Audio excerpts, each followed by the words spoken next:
हाँ जी जड़ियो, क्या स्टोरी है। अस्सलाम वालेकुम एवरीवन, कैसे हैं आप सब लोग? ठीक है, खैरियत से हैं? सॉरी यार, बड़ा अरसा हो गया कोई रिव्यू नहीं बनाया हमने, और हमने सोचा कि आज एक अच्छी गाड़ी का रिव्यू आपके लिए लेकर आए। ऐसी गाड़ी जिसकी अभी अभी पाकिस्तानियों को बड़ी सख्त ज़रूरत है, और इस गाड़ी की पाकिस्तानियों को सख्त ज़रूरत किस लिए है वो हम आज के ब्लॉग में आपको बताएंगे। आज हम बात करने वाले हैं जापानीज आल्टो 7th जनरेशन की, जिसको हमारे पाकिस्तानी जो हैं वो आम जुबान में चांद ऑल्टो भी कहते हैं। चांद ऑल्टो क्यों कहते हैं? क्योंकि मारुति यानी कि इंडिया वाले इसको सितारा आल्टो बोलते हैं, यानी कि स्टार आल्टो बोलते हैं। तो हमने कहा हम जरा ऊपर से आएंगे, हम इसको चांद आल्टो बोलेंगे। है तो हमारा जन्म जन्म का आंकड़ा ही है, तो चांद सितारे की जोड़ी है। 7th जनरेशन है जी ये, और 7th जनरेशन जो है वो लॉन्च हुई थी 2009 में, और 2014 तक ये गाड़ी आई है। और इसको चांद आल्टो क्यों बोलते हैं, इसके पीछे कोई वजह नहीं है। इसके जो हम शक्ल गाड़ियां हैं उसमें आपने देखा होगा सेम शेप के साथ आपने मज़दा कैरल देखी होगी। मज़दा कैरल जो है वो भी यही गाड़ी है। सेम इंजन स्पेसिफिकेशंस हैं, सेम इंटीरियर है। थोड़ा सा इसका जो स्पीडोमीटर वो फ़र्क है, और थोड़ा सा एसी की जो नॉब्स हैं वो फ़र्क है। और यहाँ पे आपको सुजुकी की जगह मज़दा की बैचिंग मिलेगी। अदरवाइज तो 60 सीसी है, और 4 स्पीड CVT ऑटोमेटिक ट्रांसमिशन है जो कि इसके अंदर भी है। गाड़ी के इंजन की बात करें तो गाड़ी के अंदर जो है वो K6 660 सीसी इक्विप्ड इंजन है, जो कि एक बड़ी अच्छी माइलेज देता है। बड़ा पावरफुल इंजन है, और 4 स्पीड ऑटोमेटिक ट्रांसमिशन के साथ विद CVT इक्विप्ड है ये, यानी कि कंटिन्यूस वेरिएबल ट्रांसमिशन आती है इसके अंदर, जो कि इसकी एवरेज को बड़ा अच्छा बना देती है। यानी कि आपको गाड़ी गियर चेंज करते हुए पता ही चलता है गाड़ी कब गियर चेंज कर रही है। और CVT के साथ साथ इसके अंदर ओवर ड्राइव की ऑप्शन ही मौजूद है, यानी कि जब आप गाड़ी को ज़्यादा खींचना चाहते हैं या आप चाहते हैं कि गाड़ी जो है वो ज़्यादा RPM के ऊपर गियर चेंज करे, तो वो ऑप्शन भी इसके अंदर मौजूद है। K6A engine basically 54 horse power produce करता है, और 63 न्यूटन मीटर टॉर्क है इसकी। It's a very efficient K series engine जो कि सुजुकी ने प्रोड्यूस किया था। और इसकी खास बात यह है कि इसकी इंजन की जो है वो साउंड बड़ी कम है, जो इंजन की ओवरऑल साइज़ है वो बहुत कम है, और जो इंजन का जो ओवरऑल वेट है वो भी बड़ा कम है। बड़ा कॉम्पैक्ट किस्म का ये इंजन है। और सबसे जो इम्पोर्टेंट बात जो पाकिस्तानियों को बड़ी पसंद आई थी इस गाड़ी के बारे में, या अभी भी है, वो है इसकी फ्यूल कंजम्पशन। गाड़ी की फ्यूल एवरेज की बात की जाए तो ये गाड़ी आराम से आपको इन सिटी 20+ एवरेज देती है, और लॉन्ग पे आपको ये 23 तक भी जाती है बड़े आराम से। आज हम बात कर रहे हैं 7th जनरेशन ऑल्टो की, और जो इसकी एवरेज है वो 8th जनरेशन से थोड़ी सी कम है, क्योंकि वो R सीरीज का इंजन है, वो इससे थोड़ा सा ज़्यादा इक्विप्ड है। उसकी जो एस्पेक्ट रेशो है वो थोड़ी और जो है वो कॉम्पैक्ट है, और इसकी एस्पेक्ट रेशो थोड़ी ज़्यादा है। गाड़ी की अगर इंजन ऑयल कैपेसिटी की बात की जाए तो K सीरीज के जितने भी इंजन हैं उनके अंदर 3 लीटर ऑयल डलता है। 3 लीटर इंजन ऑयल आपने डालना है, और उससे ज़्यादा नहीं जाना।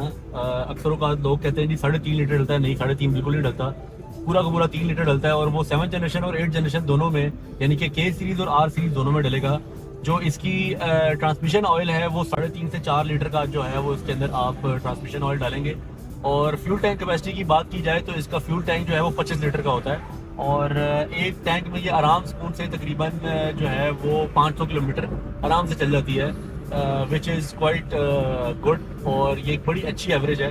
ट्रांसमिशन ऑयल की अगर बात की जाए तो ये मैं हर वीडियो में बताता होता हूँ, दिस इज़ वेरी इंपॉर्टेंट। ये चीज़ आप गौर किया करें, क्योंकि मैकेनिक्स अक्सर का इस चीज़ का ख्याल नहीं रखते, और लापरवाही से अक्सर का लोगों की गाड़ी की ट्रांसमिशन उड़ जाती होती है। तो इसके अंदर CVT ऑयल डलेगा, ATF ऑयल नहीं डलेगा, इसके अंदर CVT डलना है। ये CVT जो है वो इक्विप्ड गाड़ी है।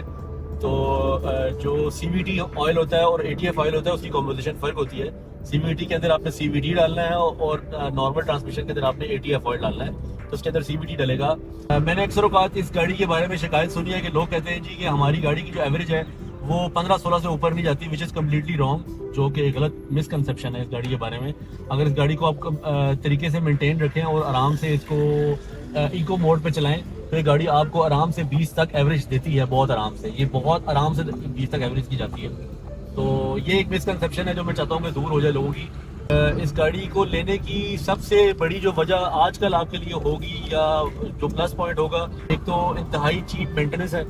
इस गाड़ी के पार्ट्स रेडीली अवेलेबल है। इस गाड़ी के पार्ट्स तमाम जो पाकिस्तानी सुजुकीज़ हैं उनके लग जाते हैं, जैसे कि साइड मिरर हो गए, और बाकी जो फिल्टर्स वगैरह हैं, या मेंटेनेंस वाइज इंजन के जो पार्ट्स हैं वो तमाम रेडीली अवेलेबल होते हैं। और जो बाकी इंटीरियर के पार्ट्स हैं वो आपको आराम से मिल जाएंगे किसी भी दुकान से, यानी कि अगर आप पिंडी इस्लामाबाद में रहते हैं तो आपको सुल्तान की खूह से मिल जाएंगे।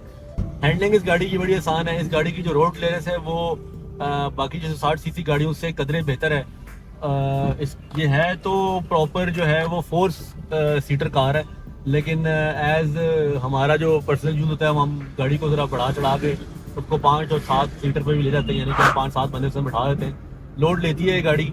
अच्छा, इसका पावरफुल इंजन है तो ये गाड़ी जो है वो लोड उठा लेती है। देखिए, अगर वेरिएंट्स की बात की जाए तो इसके अंदर 3 वेरिएंट्स आते हैं। एक बेस वेरिएंट होता है जो कि विदाउट ABS होता है। एयर बैग याद रखें कि जापानीज तमाम गाड़ियों में एयर बैग जो है वो स्टैंडर्ड है, लेकिन ये जिस ज़माने की गाड़ी है उसमें जो है वो एक वेरिएंट ऐसा भी आया था जिसके अंदर ABS जो था वो नहीं लाजमी नहीं होता था। ये नॉन ABS वेरिएंट्स में भी आती है। फिर एक मिड वेरिएंट आता है जिसके अंदर आपको एयर बैग और ABS भी मिलता है, और फिर एक इको एल वेरिएंट आता है जो इको आइडल के साथ आता है। बेसिकली इको आइडल क्या होता है कि आप जब गाड़ी को कहीं पे भी रोकते हैं या सिग्नल वगैरह पे गाड़ी जब रुकती है तो गाड़ी बिल्कुल स्टेशनरी होने के बाद, यानी कि बिल्कुल रुकने के बाद गाड़ी जो है वो उसका इंजन टर्न ऑफ कर देता है ऑटोमेटिकली, और जो ही आप ब्रेक से पैर हटा के एक्सेलरेटर के ऊपर पाँव रखते हैं तो गाड़ी का इंजन ऑटोमेटिकली स्टार्ट हो जाता है। वो करता क्या है कि जो आपके लॉन्ग ड्यूरेशन डिले होते हैं या लॉन्ग डिले होते हैं या लॉन्ग स्टॉप ओवर होते हैं, जैसे कि अगर आपका यहाँ पे हमारे यहाँ अक्सर 1-1.5 मिनट का भी जो है वो सिग्नल का ग्रीन होने का टाइम होता है, तो उस 1-1.5 मिनट में आपका फ्यूल जो है वो जो चल रहा होता है वो बच भी जाता है। तो इको आइडल बेसिकली ये करता है। तो इको आइडल वेरिएंट जो है वो इसका top of the line variant है, इको एल बोलते हैं उसको। मिड वेरिएंट भी है, इसके अंदर F वेरिएंट भी आता है, और वो बिल्कुल जो है वो एक बेस वेरिएंट भी आता है। वो मैंने आपको तीनों बता दी। गाड़ी की अगर प्राइस की बात की जाए तो गाड़ी की जो प्राइस है वो जब ये गाड़ी लॉन्च हुई थी या जब गाड़ी आई थी मार्केट में तो उस टाइम लोगों को शायद जापानीज गाड़ियों का इतनी समझ नहीं थी, तो उस टाइम तो ये बड़ी वायरा की गाड़ी आती थी, या लाइक ये गाड़ी जो है वो 12-13 लाख रुपए में आपको आराम से मिल जाती थी। अच्छी से अच्छी बिल्कुल टॉप ऑफ द लाइन जो गाड़ियाँ होती थी, यानी कि जो टॉप नॉच गाड़ी वेरिएंट के लिहाज से, सफाई के लिहाज से, इंपोर्ट के लिहाज से अच्छे ग्रेड वाली गाड़ी। लेकिन आजकल ये जो गाड़ी है वो 19 लाख से 23, 24, 25 लाख तक मिलेगी। आई होप आज की वीडियो आपको पसंद आई होगी और आपने इसमें से कुछ ना कुछ इन्फॉर्मेशन जरूर गैदर की होगी। अगर आपको वीडियो पसंद आई है तो वीडियो को लाइक करें, चैनल को सब्सक्राइब करें और बेल आइकन को जरूर प्रेस करें ताकि आने वाली वीडियोज़ के बारे में आपको इन्फॉर्मेशन मिलती है। Thank you so much. अल्लाह हाफिज़।